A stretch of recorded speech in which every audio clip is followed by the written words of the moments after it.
Intriguing introduction. Imagine escaping the chaos of the city to find a secluded cabin deep in the woods. Now imagine that what was meant to be a peaceful retreat turns into a nightmare. You can't escape. This is the story of Jake and Emma, a young couple who set out for a romantic weekend away from it all. But sometimes isolation reveals things that were never meant to be found. Arrival at the unknown. Jake and Emma were thrilled about their trip. After weeks of stress at work, the idea of a rustic cabin in the countryside seemed perfect. The cabin was in a remote area with no cell signal, but promised tranquility. As they arrived, the sun was setting, casting the sky in shades of orange. At first glance, the house seemed charming.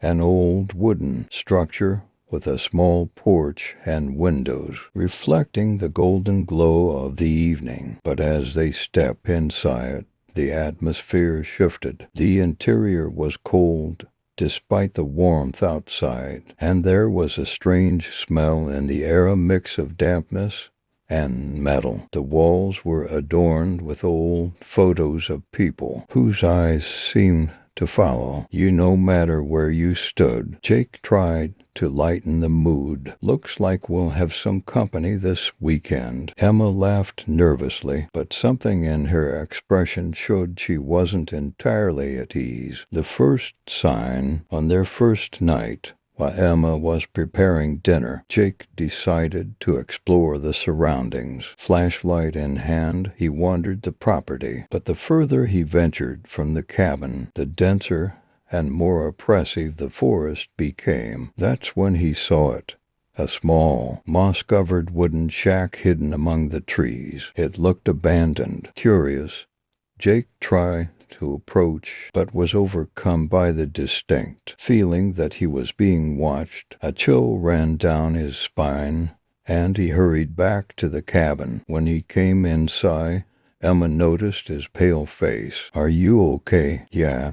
Just saw an old shack in the woods. Nothing serious." They ate dinner in silence, but Jake couldn't shake the feeling of being observed. Sounds in the night. At 2 a.m., Emma woke up to a strange sound. It was faint but unmistakable footsteps circling the cabin. Trying not to panic, she nudged Jake awake. "Jake, wake up. Someone's outside." Groggy, Jake sat up and listened. It wasn't just footsteps. It sounded like something scratching against the cabin walls. Grabbing a kitchen knife, he cautiously opened the door. Outside, there was nothing, just the wind and the rustling leaves. When he returned inside, Emma was frozen in the living room, staring at the window. "Jake, there's someone out there." Jake quickly turned to look, but saw nothing. Yet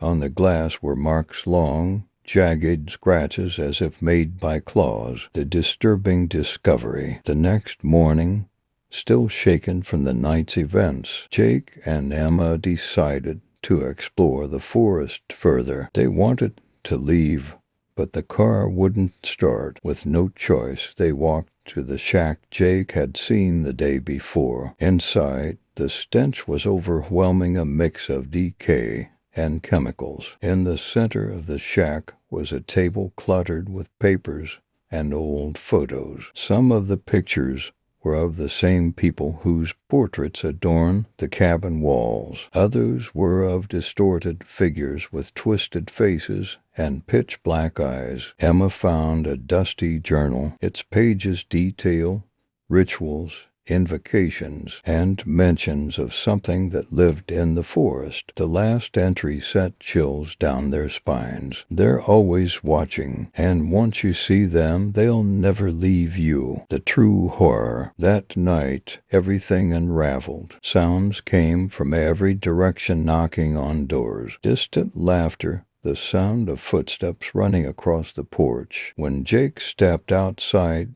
to confront whatever it was. He saw figures at the edge of the forest, motionless, watching. Their eyes glowed faintly in the darkness. Emma began screaming. Something was inside the cabin. It wasn't human. The lights flickered.